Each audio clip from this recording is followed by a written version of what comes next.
날마다 특별한 새벽, 오늘은 11번째 시간입니다.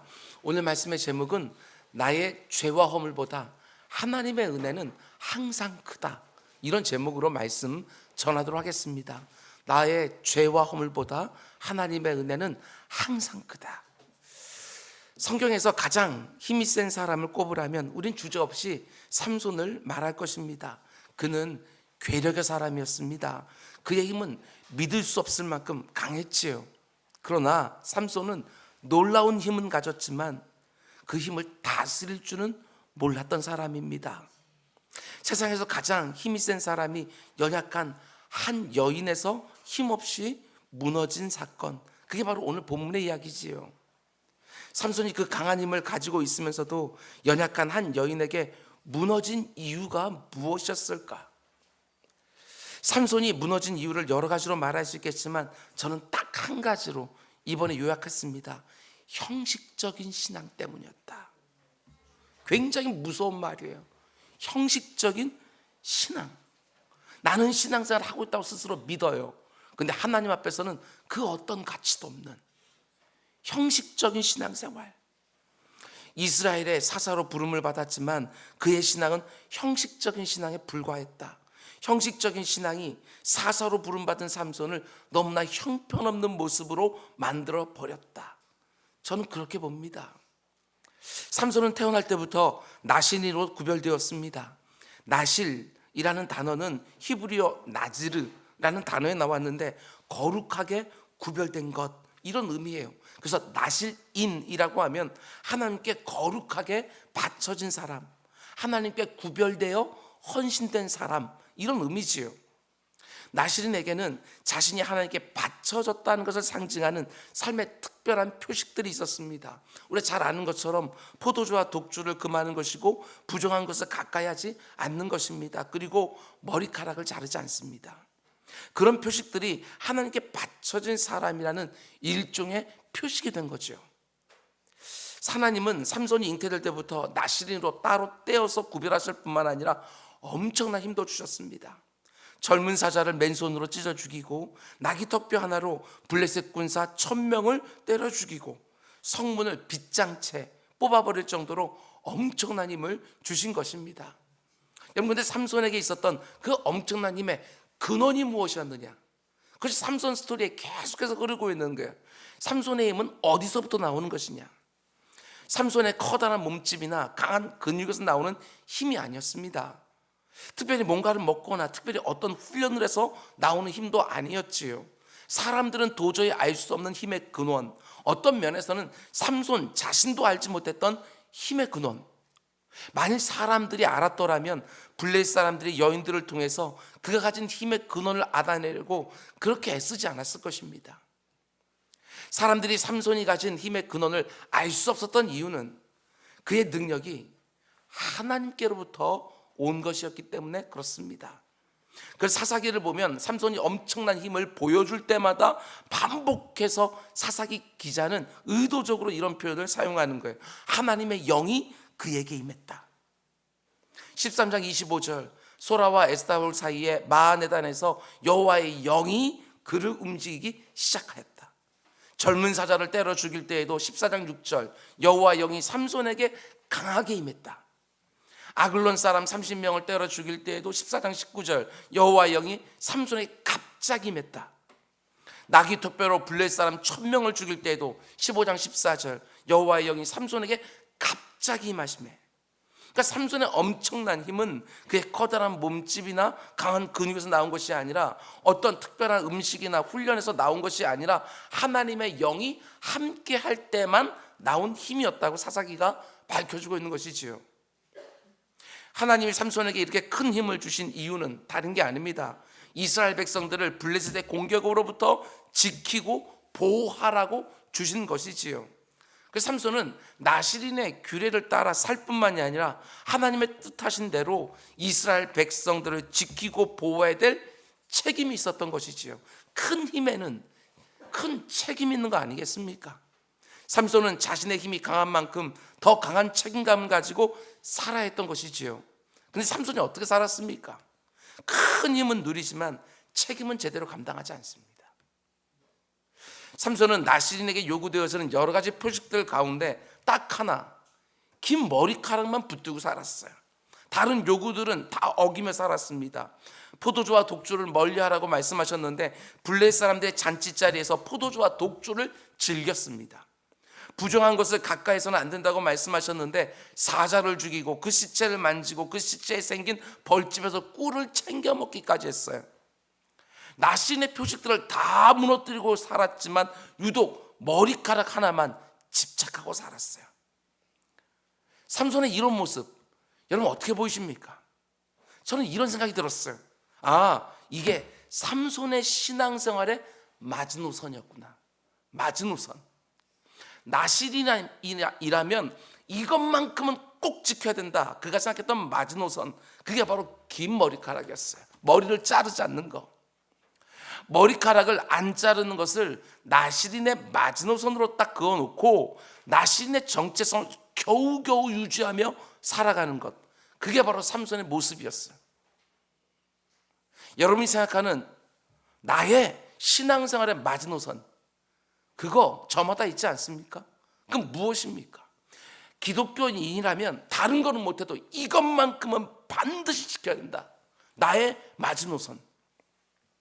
여러분과 제가 어떤 마지노선을 그어놓고 신앙생활을 하는 것이 의미 없다고 생각하지 않습니다. 유익이 있어요. 여러분도 그렇고 저도 그렇고 신앙생활 하면서 나만의 마지노선을 가지고 있습니다. 술을 마시지 않는 거, 담배를 피지 않는 거, 무슨 일이 있어도 주일은 범하지 않는 거, 아무리 쪼들려도 11조는 건들지 않는 거. 신앙생활 하면서 이거 하나만큼은 안 하려고 하는 나만의 마지노선이 저마다 다 있어요. 다 다를 수 있어요. 어떤 사람은 몇 개가 될 수 있고 어떤 사람은 겨우 하나일 수도 있어요. 삼손이 포도주와 독주를 마시고 부정한 것을 만지는 것은 대수롭지 않게 생각했지만 머리카락을 자르지 않는 것만큼은 철저하게 그래도 끝까지 버티는 것을 보게 되어집니다. 나에게도 이런저런 부족함이 있는 것이 분명히 사실이지만 적어도 그 마지노선만큼은 지켜보려고 하는 긍정적인 요소가 분명히 그 안에 있어요. 근데 삼손에게는 긴 머리카락이라고 하는 마지노선, 그게 신앙생활의 전부였다는 거. 그게 문제였어요. 그게 전부예요. 머리카락만 안 자르면 하나님 앞에서 그렇게 큰 죄를 안 지은 것처럼 스스로 생각해요. 머리카락만 안 자르면 하나님이 내게 주신 그 엄청난 힘도 계속해서 쓸 수 있는 것처럼 착각하는 거예요. 근데 성경은 그렇게 말하지 않아요. 삼손이 힘을 잃어버린 것은 머리카락을 잘렸기 때문이다, 이렇게 말하는 게 아니라 하나님이 그를 떠나셨기 때문이다. 분명히 밝혀줍니다. 20절 중간부터 보면 삼손이 잠을 깨며 이르기를 내가 전과 같이 나가서 몸을 떨치리라 하였으나 여호와께서 이미 자기를 떠나신 줄을 깨닫지 못했다. 삼손의 그 힘과 능력에 대한 성경의 기록은 아주 분명합니다. 하나님이 함께 하시는 것이 능력이고 하나님이 떠나시면 그의 능력도 사라진다. 무능력해진다. 머리카락을 자르느냐 안 자르느냐의 문제가 아니라는 것입니다. 하나님이 원하시는 그 구별된 삶이 있느냐 없느냐, 그게 문제인 거예요. 구별된 삶이 없다면 삼손의 머리카락 아무 의미도 없다. 그게 바로 형식적인 신앙의 모습이라는 것입니다. 형식적인 신앙에는 그 어떤 능력도 나올 수가 없어요. 겉으로 보기에는 머리카락만 안 자르면 된다고 생각을 하는 것이지요. 그게 바로 형식적인 신앙생활이에요. 디모데후서 3장 5절에서 말하는 것처럼 경건의 모양은 있어도 경건의 능력은 없는 것이지요. 머리카락을 길게 늘어뜨리면 사람들이 그걸 보면서 저 사람은 나실인이구나, 구별된 사람이구나. 경건의 모양은 틀림없이 있어요. 그러나 구별된 삶에서 나오는 경건의 능력은요, 그 어디에도 없어요. 그게 바로 형식적인 신앙이에요. 경건의 모양은 있으나 경건의 능력은 없는 것. 신앙생활의 마지노선, 필요하지요. 그러나 그 마지노선이 전부라고 하면 정말 지금 심각한 상태예요. 술 안 마시고 담배 안 피는 거, 그게 내 신앙생활의 전부라고 하면 거기에서 무슨 능력이 나오겠어요? 안 믿는 사람도 그런 사람들 꽤나 많아요. 주일 예배만큼은 내가 안 빠진다. 너무나 귀한 마지노선이지만 그게 내 신앙생활의 전부라면 얼마든지 형식적인 신앙생활이 될 수 있어요. 형식적인 신앙생활, 물론 신앙생활에는 일정한 형식이 반드시 필요합니다. 그러나 그 형식 자체가 나를 영적인 사람으로 만들어주는 건 절대로 아니죠. 그런 형식들은 하나님을 만나는 통로일 뿐입니다. 통로. 중요한 것은 그 형식들을 통해서, 그 통로를 통해서 내가 하나님을 만나고 있는가. 이게 핵심이지요. 형식이라는 것은 내가 있어야 될 자리에 나를 있게 하는 울타리 역할을 합니다. 충분히 긍정적인 면이 있어요. 그러나 진짜 중요한 것은 그 울타리 안에서 내가 하나님과 어떤 관계를 맺고 있는가. 그게 핵심이지요.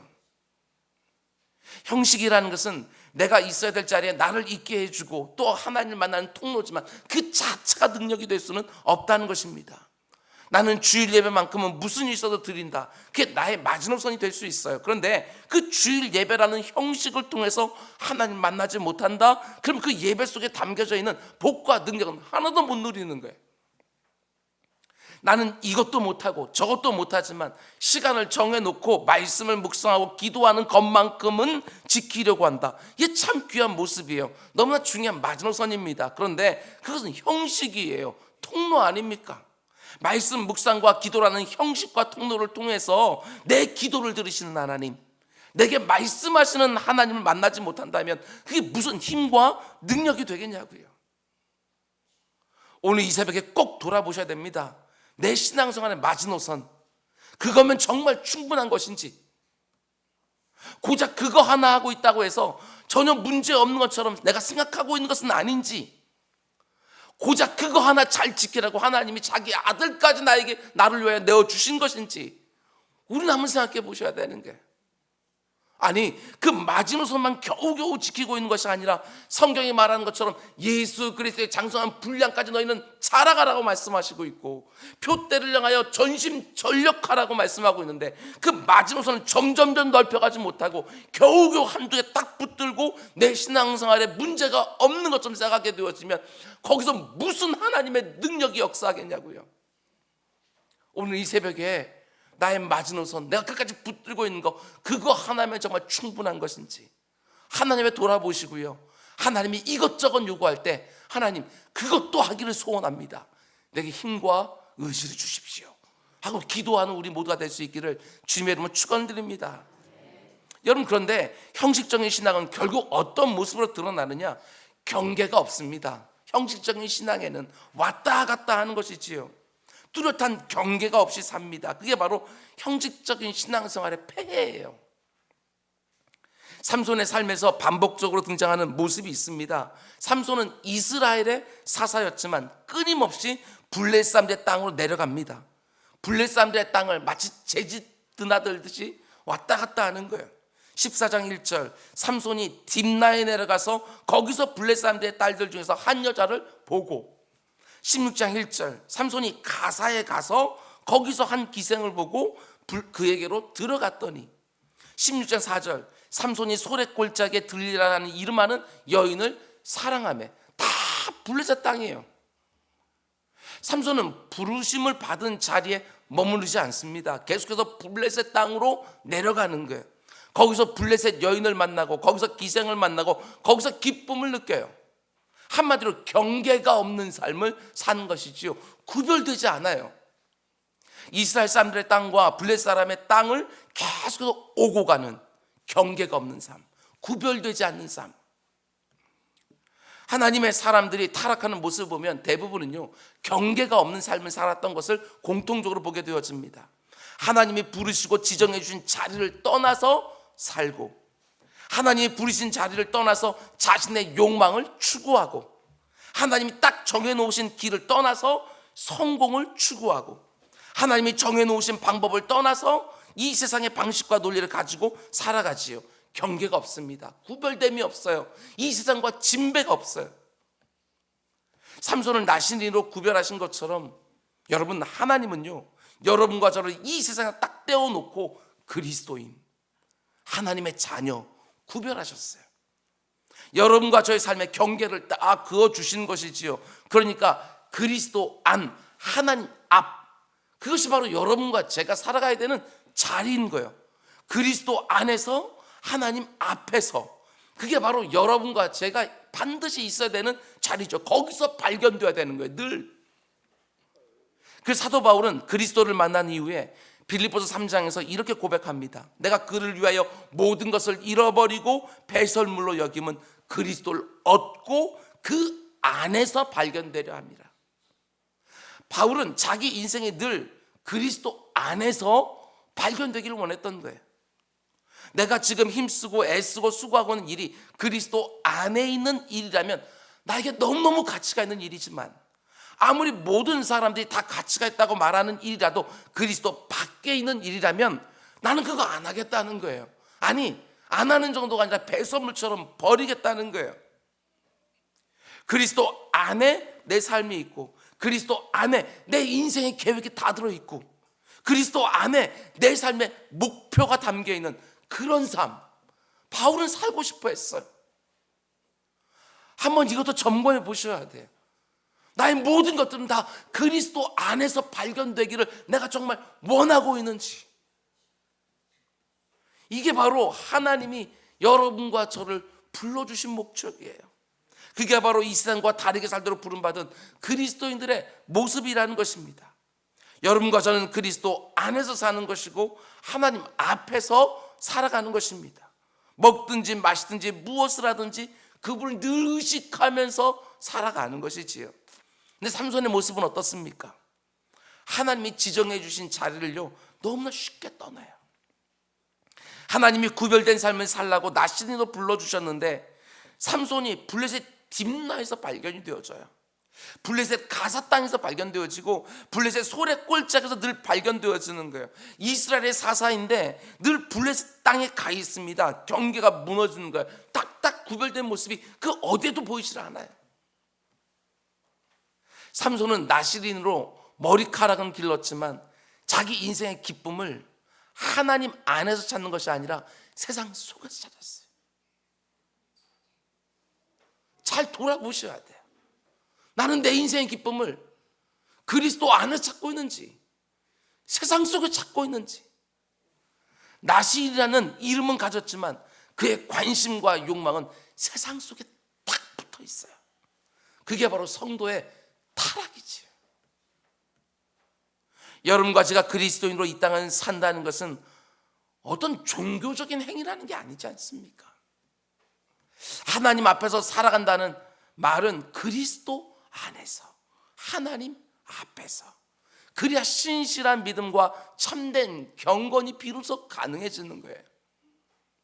우리의 삶이 그리스도 안에서 발견되어야 됩니다. 우리의 능력이 하나님 안에 있어야 됩니다. 내 삶의 기쁨이 하나님 안에 있고 내 평안의 근거가 오직 하나님 안에 있어야 그게 바로 구별된 삶을 살아가는 그리스도인의 모습이 되어지는 것이지요. 근데 삼손은 이 부분에서 완전히 무너져 있는 거예요.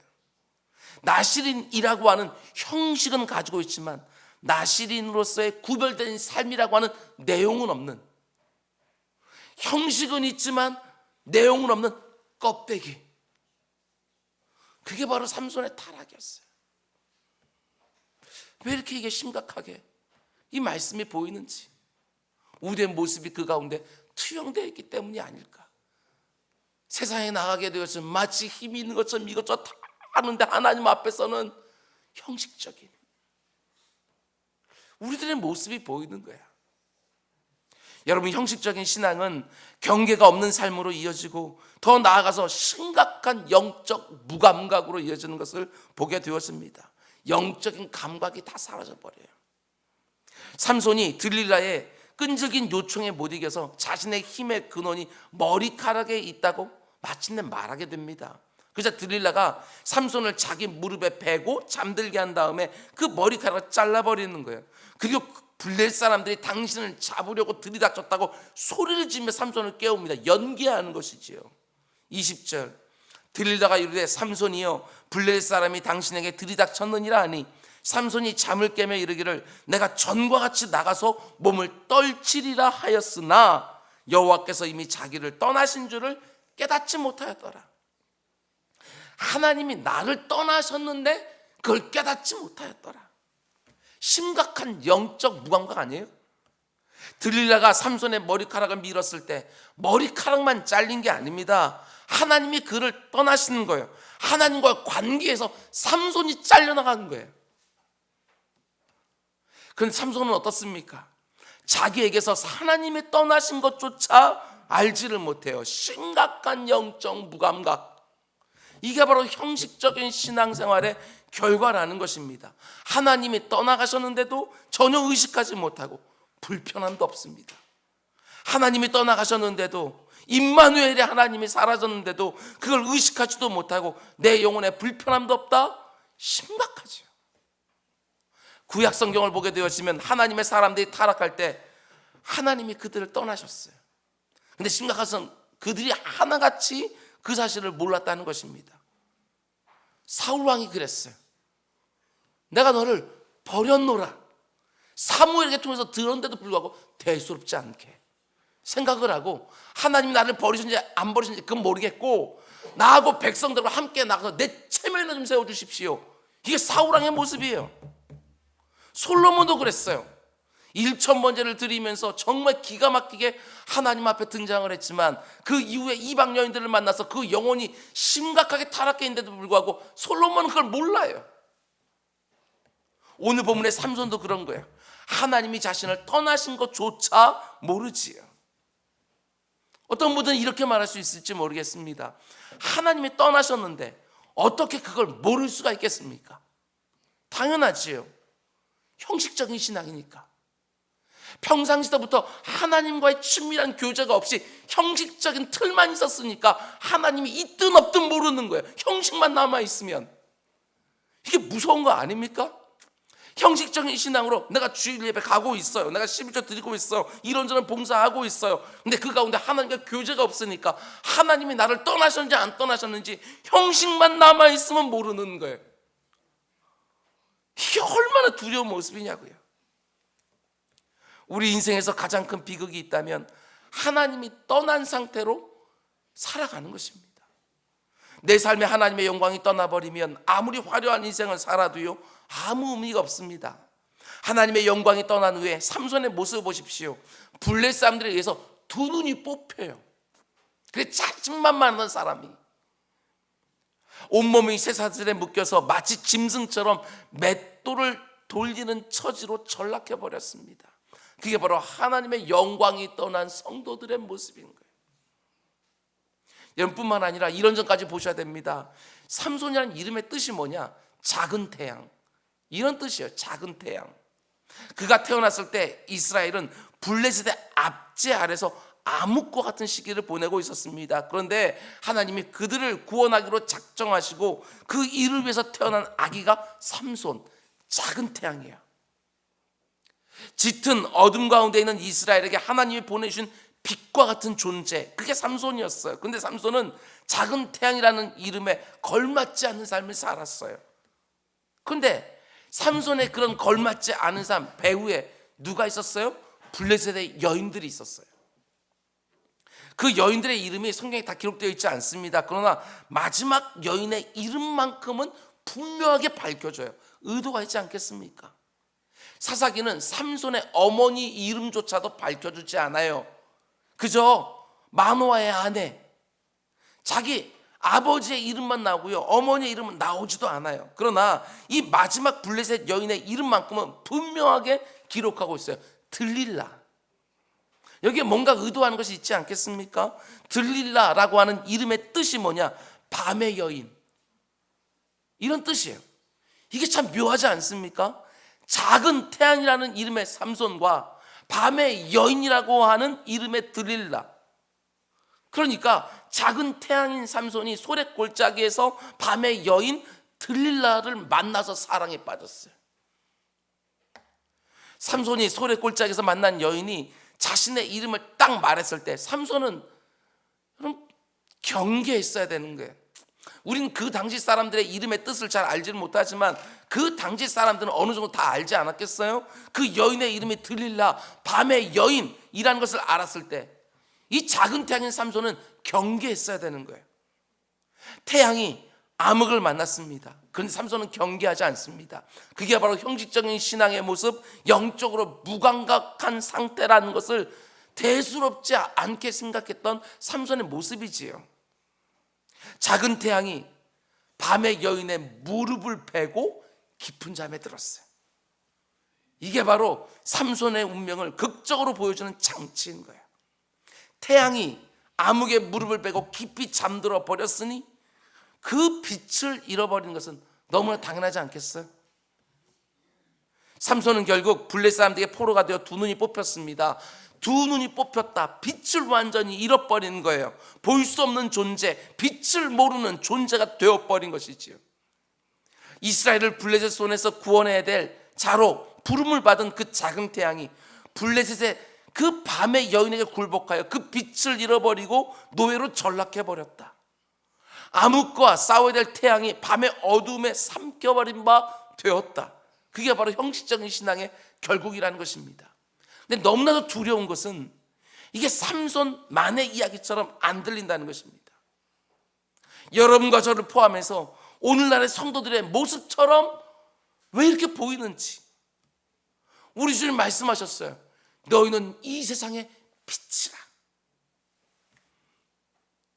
등경을 갖다가 그 등을 그냥 이 상 밑에 놓는 것이 아니라 등 위에다가 딱 놓는 것처럼 온 마을을 비추어야 되는데 그 빛을 잃어버린 존재들, 빛으로서 주님께 부름을 받았지만 이 세상의 무릎에 머리를 베고 잠을 자다가 머리카락까지 다 잘리고 두 눈까지 다 뽑히는 빛을 잃어버린 존재, 엄청난 능력을 받았음에도 불구하고 지금 종살이하고 온 존재, 삼손의 모습을 통해서 오늘날 성도들의 모습이 왜 이렇게 겹쳐지는지, 아니 나의 모습이 왜 이렇게 겹쳐지는지, 형식적인 신앙생활, 이게 이렇게 무서운 거예요. 여러분, 근데 너무 감사한 것은 사사기에 등장하는 삼손의 모습이 이게 끝이 아니라는 점, 저는 이게 너무 은혜가 되어져요. 22절, 그의 머리털이 밀린 후에 다시 자라기 시작하니라. 원어 성경을 보게 되었으면 그러나라고 하는 접속사가 맨 앞에 나와요. 그러나 그의 머리털이 다시 자라기 시작했다. 어떤 면에서 머리카락이 자라는 것은요, 당연하겠지만 이 말씀을 통해서 뭔가 새로운 국면이 시작되고 있다는 것을 복선으로 보여주는 거예요. 저는 이렇게 이 부분을 읽었습니다. 그러나 하나님은 삼손을 포기하지 않으셨다. 저는 이 말씀이 이렇게 읽혀지는 거예요. 그러나 그의 머리털이 다시 자라기 시작했다. 그러나 하나님은 그를 포기하지 않으셨다. 머리카락을 밀리고 하나님의 영이 떠나고 두 눈을 잃고 쇠사슬에 매어 연자 맷돌을 돌리는 신세가 되었습니다. 그때 하나님은 스스로 하나님이 영원히 나를 버리셨다, 자기 처지를 보면서 생각했을 거예요. 근데 어느 날 보니까 머리카락이 많이 자라 있어요. 그때 삼손이 생각하지 않았겠습니까? 하나님이 나를 완전히 버리신 것은 아니었구나. 삼손이 채찍을 맞는 그 상황에서도 머리카락은 자라고 있는 거예요. 삼손이 두 눈이 뽑혀 맷돌을 돌리고 있는 그 시간에도 머리카락은 자라고 있는 거예요. 두 눈은 뽑히고 온몸은 쇠사슬에 칭칭 매어 있지만 삼손이 의식하지 못하는 그 순간에도 그의 머리카락은 자라고 있었다. 무슨 말입니까? 하나님이 삼손을 버리지 않으셨다. 하나님의 은혜는 절대로 멈추지 않으셨다. 자신의 머리카락이 어느 정도 자라는 것을 보고 삼손은 수많은 블레셋 사람들이 모여있는 그 신전에서 조롱을 받으면서 맷돌을 돌리다가요, 자기를 인도하는 한 소년에게 부탁합니다. 나를 이 블레셋 신전을 떠받치고 있는 기둥 사이로 좀 데려가다오. 그리고 그 기둥을 붙잡고요, 정말 절절하게 하나님 앞에 간청합니다. 28절, 삼손이 여호와께 부르짖어 이르되, 여러분 이 부르짖음이 얼마나 절절했겠어요. 삼손의 지금 꼴을 보세요. 거기서 이 부르짖음이 얼마나 절절했을까. 주 여호와여 구하옵나니 나를 생각하옵소서. 하나님이여 구하옵나니 이번만 나를 강하게 하사 나의 두 눈을 뺀 블레 사람에게 원수를 단번에 갚게 해주십시오. 두 번이나 주 여호와여 구하옵나니 하나님이여 구하옵나니.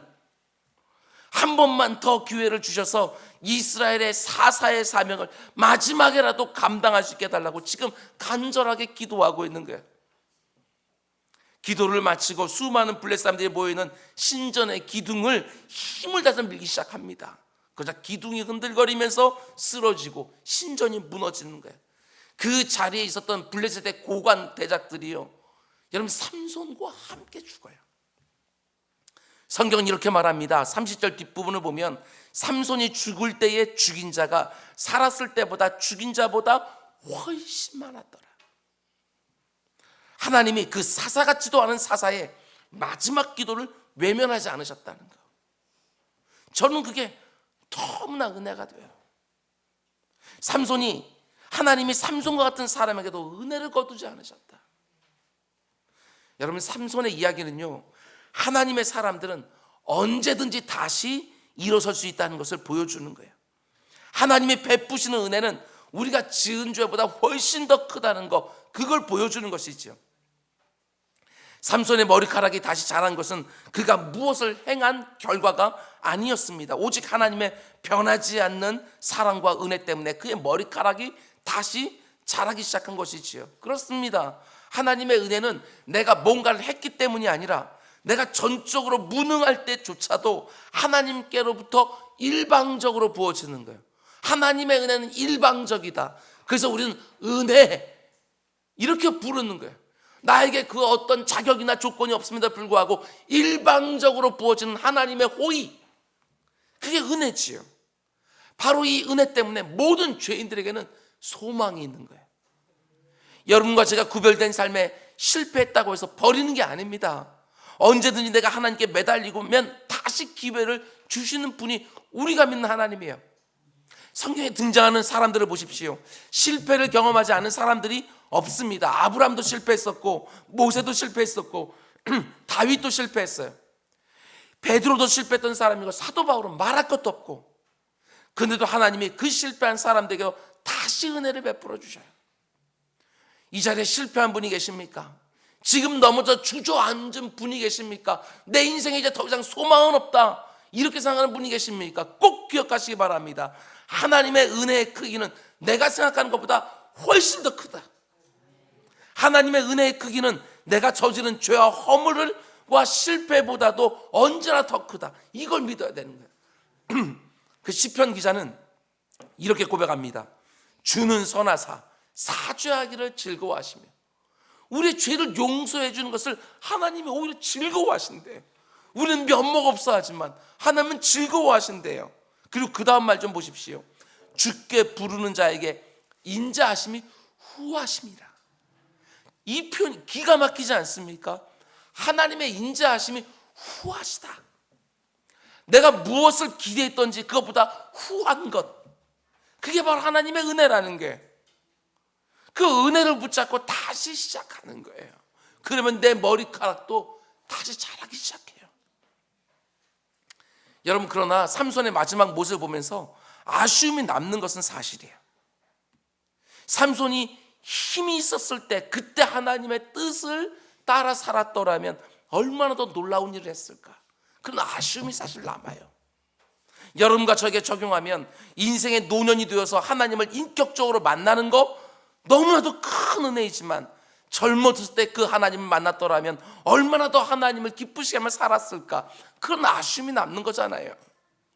육체의 질병을 얻었을 때, 건강을 다 잃어버린 상태에서 하나님을 만나고, 사업이 완전히 실패했을 때, 모든 걸 다 잃어버린 상태에서 하나님을 만나고, 사람들과의 관계가 다 깨어졌을 때 그 고독한 상태에서 하나님을 만나는 것도 너무너무 귀한 일이지만, 건강할 때 하나님을 만나고, 사업이 잘 되고 있을 때 하나님 만나고, 사람들과 좋은 관계에 있을 때 하나님을 만났더라면 얼마나 많은 일을 했을까. 그런 아쉬움이 솔직히 남지요.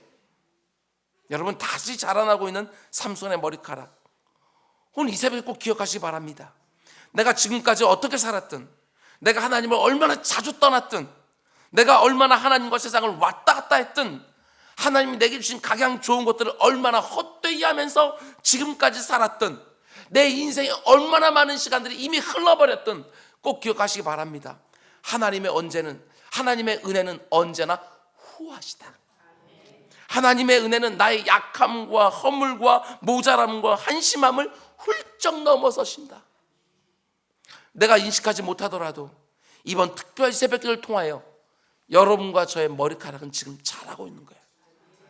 하나님 앞에서, 그리스도 안에서 이제 한번 제대로 살아보겠노라고, 하나님 앞에서 그리스도 안에서 형식적인 신앙에서 벗어나 정말 신실한 신앙생활 나도 한번 살아보고 싶다고 다시 한번 은혜를 구하는 새벽이 되기를 주님의 이름으로 축원드립니다. 우리 함께 기도하겠습니다.